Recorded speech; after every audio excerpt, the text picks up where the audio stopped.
So the motor in this truck was originally a 2004 LQ4 6-liter. When I got it, the motor, it had had an oil pump failure at about 70,000 miles. So I tore it all the way down. I did cam bearings and main bearings and rod bearings and all that.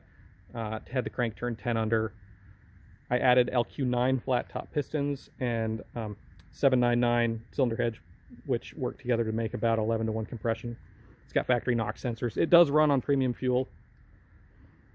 It has Hooker long tube headers. That's Holley's Sniper EFI dual plenum intake. Those are twin Camaro LS3 drive-by-wire throttle bodies. They work with a CTSV pedal and the Holley ECU to make everything work. It's got a Camaro water pump, an SI-style alternator, which I wired in to work with the factory wiring in the truck. You can see it's got dual electric fans that are controlled by the ECU. Bare brakes, factory power brakes. It also has factory power steering, which I modified to work with the LS motor. And it also has a Sandin SD7 modern AC compressor, which I modified again to work with the factory AC in the truck.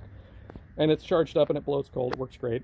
I did add a relay here that you can see right there, right here, that cuts power to the compressor when you open the throttle past a certain point, and that's all adjustable inside the ECU.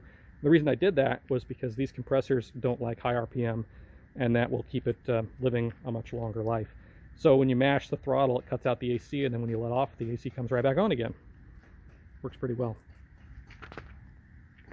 Transmission in this truck, I think, as I mentioned before, is a GM Performance T56 Super Magnum 6-speed manual. All the mounts and everything are from Hooker and Holley.